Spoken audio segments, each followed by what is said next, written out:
So now 1st and 10 in Chiefs territory at the 34. And they'll throw again. Here's Trask. And he knocks the ball away, and it falls incomplete. Well, when you've got a tight end who can run, you've got to give him a shot to unlock the defense. Want to see what they can get, taking the big shot downfield. That one winds up incomplete. This throw incomplete, nearly picked off. And with his pedigree, he doesn't drop many of those. But 3rd down coming up. Trask to throw it. Well, he's going to go for it all. And that will be caught, but out of the end zone, says the field judge. It's ruled incomplete.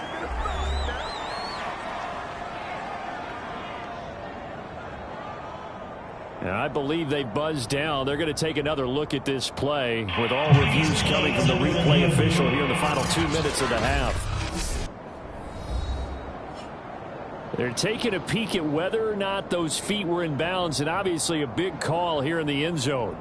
And not just the feet. How about the hands? How's the ball possessed while the feet are hopefully getting down in bounds? That's what they're trying to look at to see if it all comes together.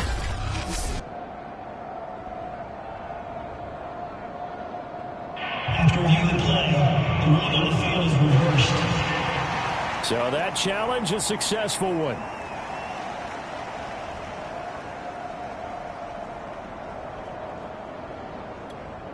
Extra point try now for Succop.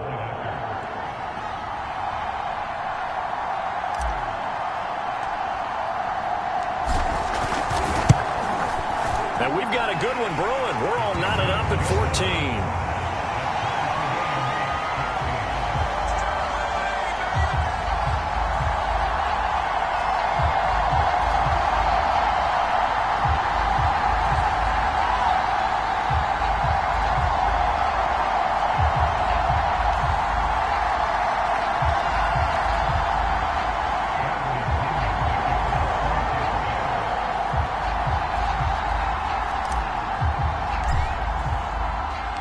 This one tied at 14 now as he sends this one away.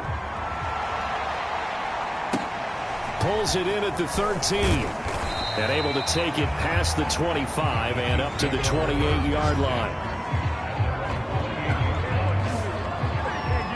And Kansas City's offense now set and ready to go. They had that 14-0 lead, but that has evaporated as they go to work here 1st and 10.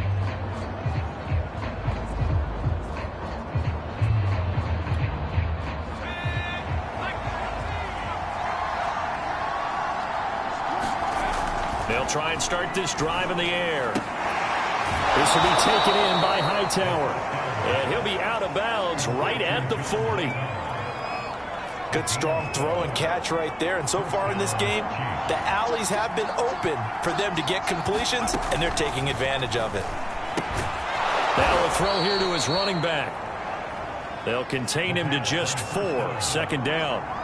The Chiefs will try and get to the line quickly. And that's going to be taken in by Ashton Doolin. And this is going to lead to another 1st down as the tackle's made at the Bucs' 41-yard line. But that's what you're looking for when you want to throw the ball downfield. You want one of those guys who can play out on the perimeter, can play out wide, who can not only get open, but when they're covered, can uncover themselves downfield and create catches.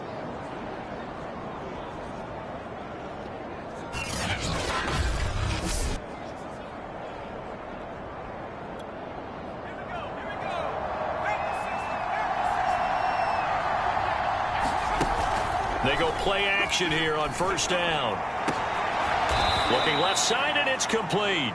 And he's taken down, but not before reaching the 10-yard line.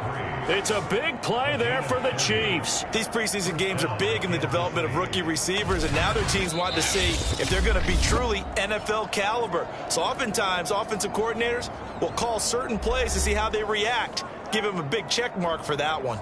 So now following the big play, they've got a 1st and goal all the way down at the 10. They'll stick with the passing game as he looks to throw. He's going to flip one out here to his running back. That catch good for only a couple. And we see another pitch and catch there to the running back. This position just continues to evolve.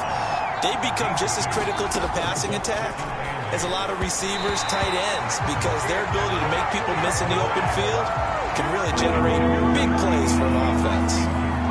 So the failure to connect on second down, that leaves them staring up here at a 3rd and 8. They'll look to throw again. The quick slant caught. And in for the Chiefs touchdown. A 9-yard touchdown grab. And the Chiefs have taken the lead. And that touchdown gives them a touchdown lead before they attempt the extra point. What a great way to end the half. Yeah, great job to put themselves in front. And now, see on the sideline, special teams defense scrambling, saying we want to preserve this for the final moments of this second quarter. Butker now to add the extra point. It's up and good, and that'll make the score 21-14. So that drives 7 plays in length, and it winds up with the Chiefs hitting pay dirt.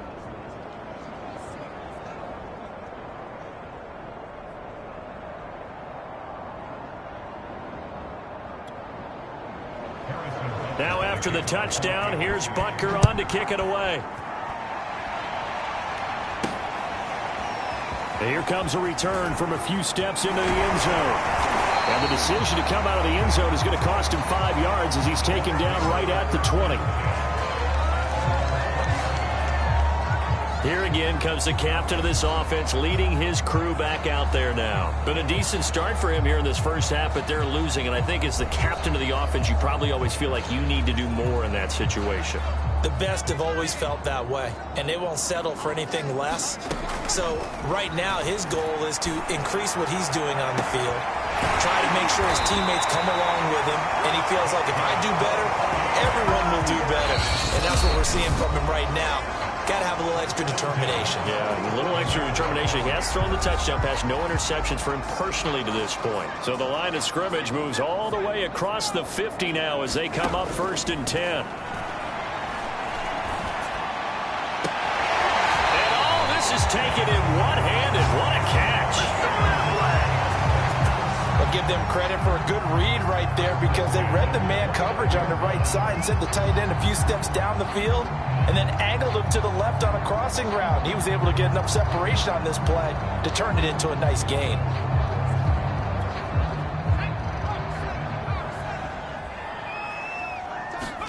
First down, Trask. Completion left side to Miller. The Bucs going to go ahead and use the second of their timeouts as they'll stop it with a little over 30 seconds to go in the first half of play. Ahead of the chains now, 2nd and 2. Now Trask. And this throw incomplete. Well, the defender all over him that time, and it's going to lead to 3rd down. After the incompletion, here now, 3rd and 2. Knocked away and incomplete. The Bucs forced to use their 3rd and final timeout as the stoppage will come with 23 seconds to go till halftime. This offense converted once on 4th down earlier. Now they're out there again to try once more. And fights them off, but now he's swallowed up and taken down. Bruce Arians takes a shot there, but his guys come up empty. And the Chiefs' defense comes up with a stop. Well, their first 4th down attempt earlier was successful. This one backfires for a turnover on downs. I like their aggressiveness. I like what they're doing. They got it the first time they went for it. Why not a second time? I don't think they'll be daunted from attempting it again. If you're on the defensive side of the ball, though, any 4th down stop is a big momentum play. Final 17 seconds of the half here as they come up to the line, 1st and 10. And they're just going to run it here up the middle. And he'll just push his way forward for a few as the clock will run. 2 yards on the pickup there. It'll be 2nd and 8.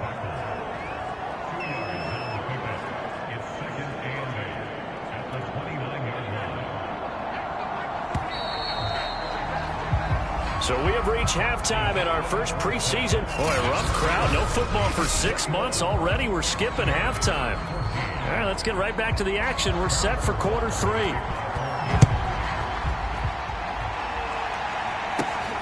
This will be fielded inside the 5.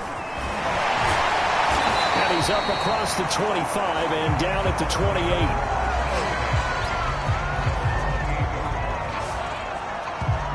Come the Buccaneers. They'll have it first to start the third quarter.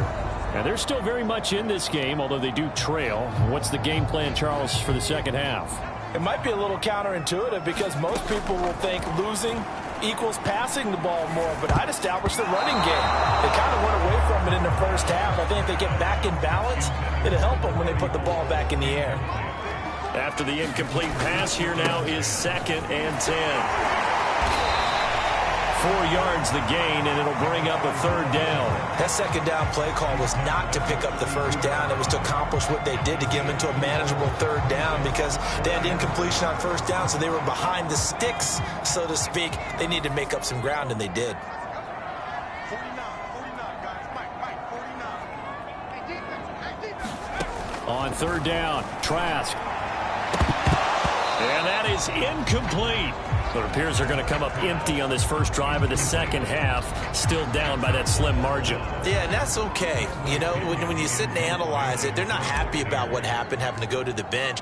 But this gives them a chance to let their defense do some work while they on the sidelines go over what they're doing offensively and formulate a proper plan.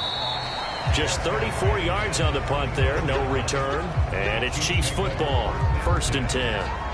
Now we take a glance at the offense as they work their way back out for their first possession of the second half.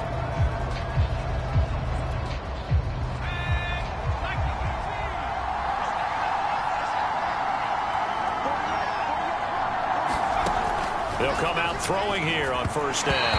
And the timing a bit off that time as that one falls to the ground. From the snap, he certainly looked like he knew where he wanted to go with the ball, but surprise, that guy was covered. So that took his attention elsewhere to no avail. Here's 2nd and 10 now from the 29. He'll look to throw. This one complete to Doolin. 5 yards. Now it's 3rd and 5.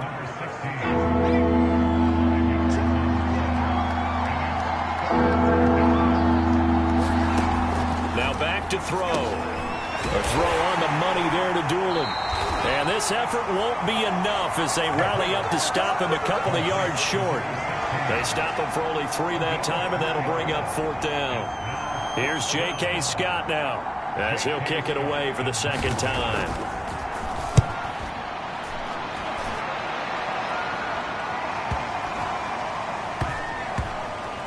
And great special teams work here. This is knocking on the door of the 5. They'll spot it at the 6-yard line. Well, someone's going to be happy with that effort. You know who else is going to be happy?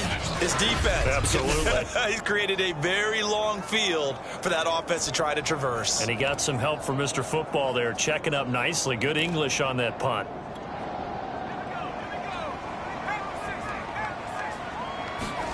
A 1st down throw for Trask. And he's got his big tight end here. And he's taken down, but able to get this up to the 20-yard line. So the previous play, a big help, as now they'll have it 1st and 10 up at the 20. Trask throw taken in by Miller. And he stopped right at the 25 after a gain of 5. 5 yards remain on 2nd down. Trask now. He lost 2 there, and it's 3rd down.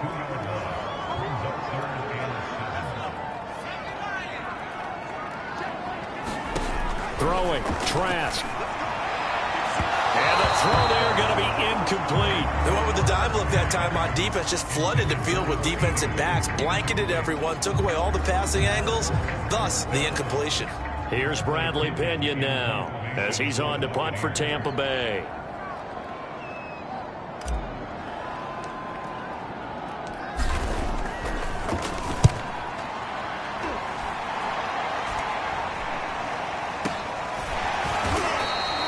That'll go as a punt of 34 yards that time.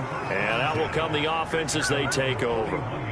Now here's the signal caller getting ready to lead this offense again. He's been pretty solid, pretty consistent, just the 1 touchdown pass, but I think he's managed the game well, no? I would agree with you, and that's what you're looking for out of your field leader, making sure that you're playing well and not making any big mistakes. Oftentimes, that's how you're judged.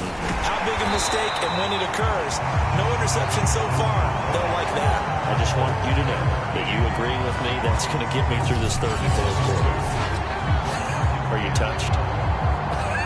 He's patting his heart, boys and girls. He's touched. Respect.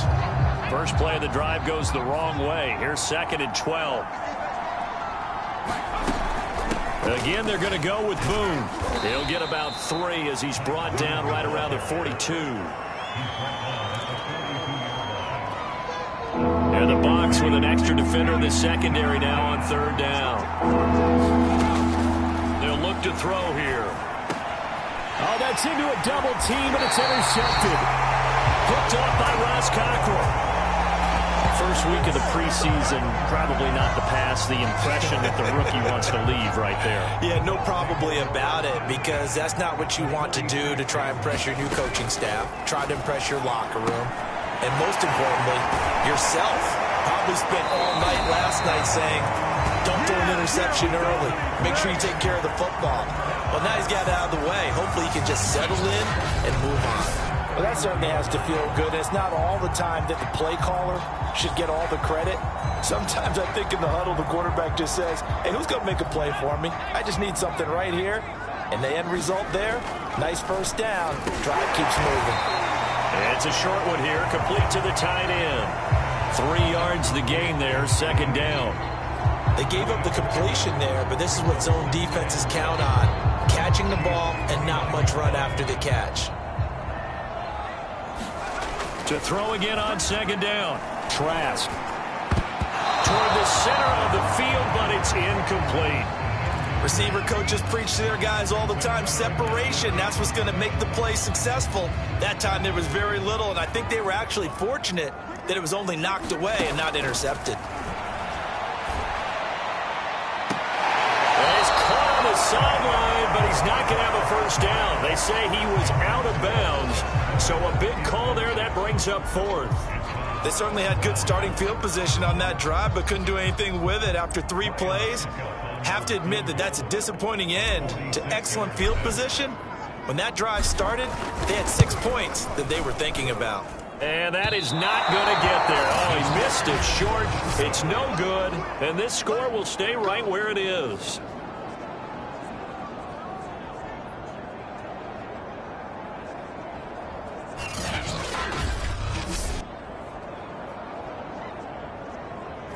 Down here in the 3rd quarter, obviously that's one they could have used. Yeah, and one of my favorite special teams coaches in the NFL told me what separates the kickers in the NFL versus the ones who are not is not the misses. It's the 2nd miss in a row. Best kickers in the league, they don't miss 2 in a row. He's got to get his head back together in case he gets another shot. It's a loss of 4 there, bringing up 2nd down.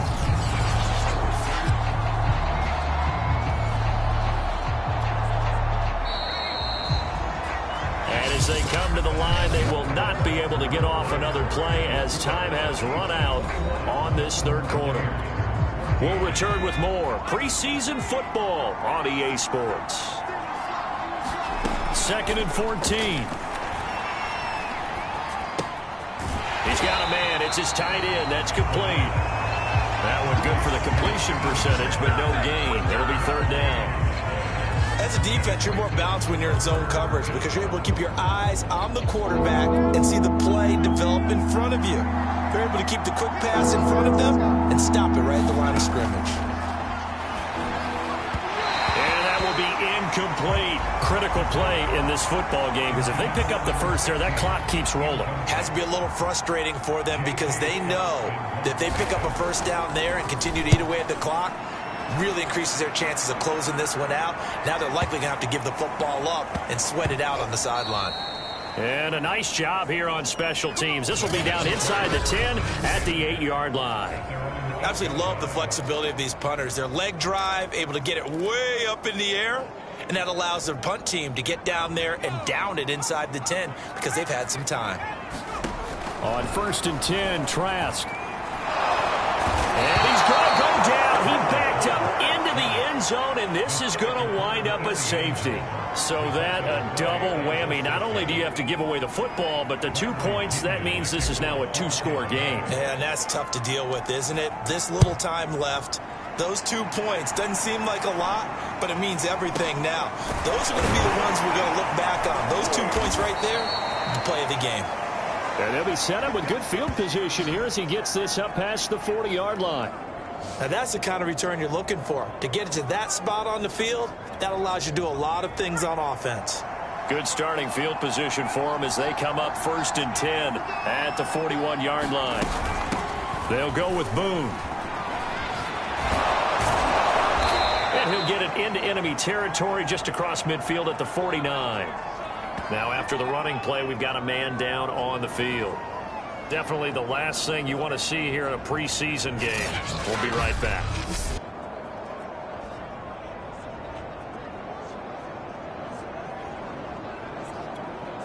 An ideal spot here to get a first down and try to run some more clock. And this is 2nd and less than a yard. They'll keep it on the ground. Boom. And he'll get it down here to the 43. And I'm guessing you'd say this is kind of the key here. Grind out some yardage, work on that clock, see if you can continue to tick it down. Definitely, you want to bleed things out at this point, right? Continue to possess the football, gain some yardage, and put the onus on the defense. Do they have to use timeouts? What are they going to do to stop you? You're taking charge. So after the incompletion on first, now 2nd and 10. On the carry, it's Boone. And some good tackling there as he stopped up at about the 41. They do get a couple, but they'll be left staring at a 3rd and 8 coming up.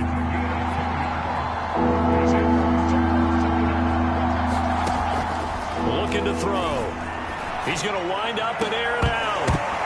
And incomplete on the deep ball. As his old brain remembers, when I see 5 wide receivers on the field as a defender, I know the ball's coming out high. They expected it and got there and popped it free.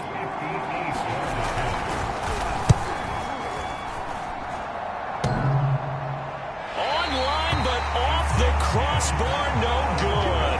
A long-range effort denying 3 points at the very end. Now we get a peek at the captain of this offense heading back out there. And the stats on the screen tell the story. A great start. This defense, they've made some good adjustments, so he's fallen off since. Have to like what they did at the half, but you also have to like the fact that they hung in there.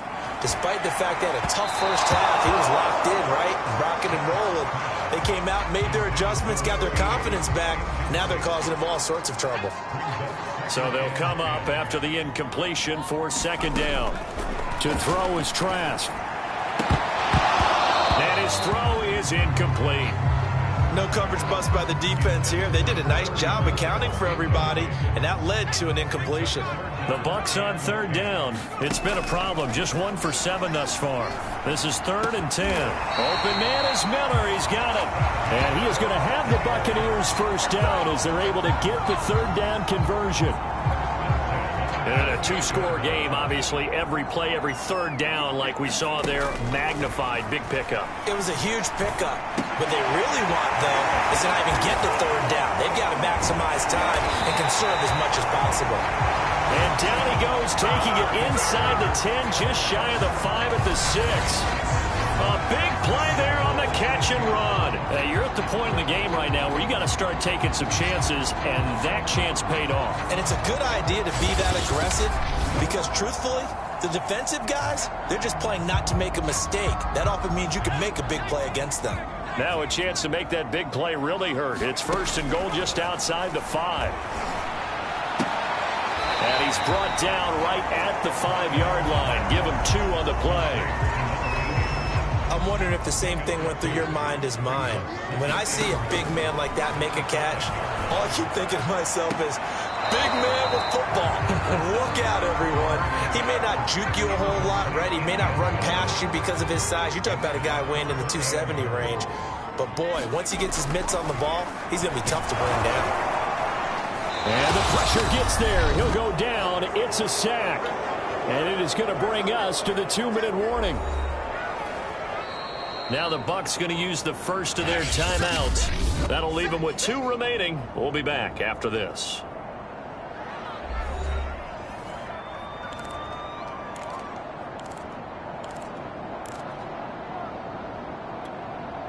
So it's Buccaneer football as we welcome you back. Now Trask on 4th down. And this is caught now for a late touchdown. So hold everything here. This one's not over yet. Okay, game on. Don't go anywhere yet. You got a one-score game now. Probably going to rely on the onside kick coming up. Yeah, they have to. It's not a high percentage play, but it's better than not having a chance at all. And that's when you put your leapers and your flyers on one side, get that high hop, and hope that one of the guys can come up with it. And on the other side, get that hands team ready. No doubt about it. So a big play coming now for the Bucs as they'll go for 2. They'll look to throw toward the end zone, but that's going to wind up incomplete.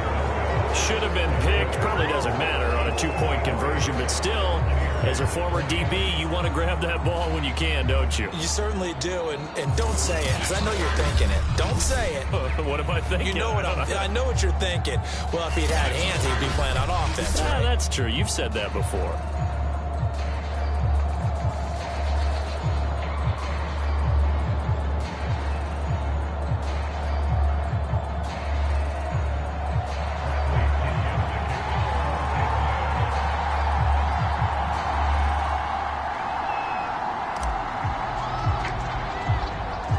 Now Pinion with the kickoff honors following the touchdown. Taken from about the 12. And a nice return sets him up pretty good here right at the 30-yard line. Here's the Kansas City offense now as they get set to take over. And this one now not quite over yet. Still 2 timeouts remaining defensively. And, boy, having that 3rd timeout would have really helped here. Yeah, another example of why coaches really stress saving your timeouts for when you absolutely have to have them. They go over this all the time. Here's one of those situations. They'll run on 1st down. Boom. And he'll work this forward for about 3 at 2nd down. But they picked up a little bit of yardage there, and now, in this situation, should be in no hurry to run a play really fast. Let the clock wind down. Have to imagine this will be on the ground as well as they come up 2nd and 7.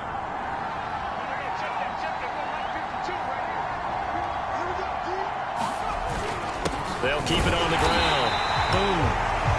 They had 3 yards on 1st down, just 1 yard there. So here we go, Charles, 3rd down. Any chance you're throwing? I don't think so. I think you got to keep the clock rolling here. And they, in fact, will throw it. Oh, he's got a man wide open, complete. And he's across for the touchdown. And in the final minute, that should just about seal it.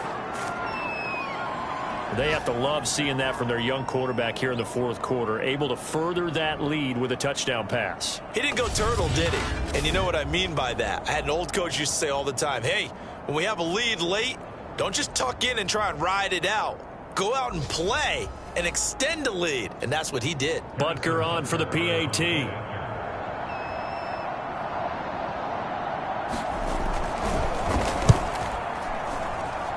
And his guys will take a 10-point lead.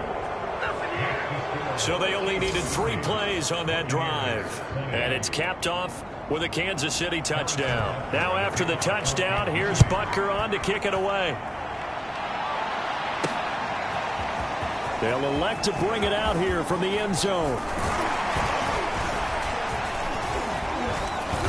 And he'll wind up getting a couple extra yards here for his trouble and bringing it out of the end zone as he's down at the 27. The Bucs going to go ahead and use the 2nd of their timeouts as they get it with 16 seconds remaining on the clock.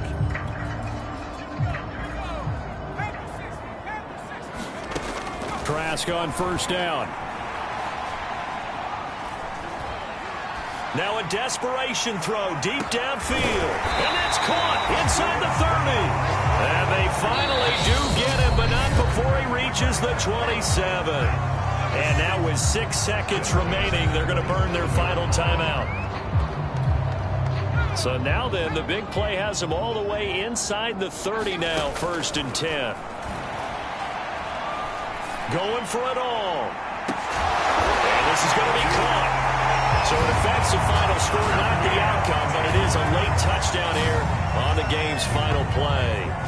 Problem for them, they needed that score with a little more time left on the clock. I think just too little too late now. I would agree with that, and we're programmed never to say never.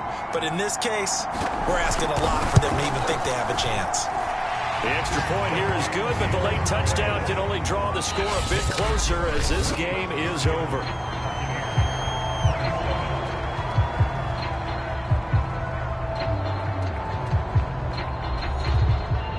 Well, on the one side, if you try to take away something positive from this game, they played to the final whistle, getting the touchdown there on the last play, but still, all for naught, really. Yeah, I'd say give them points for positivity. I like that.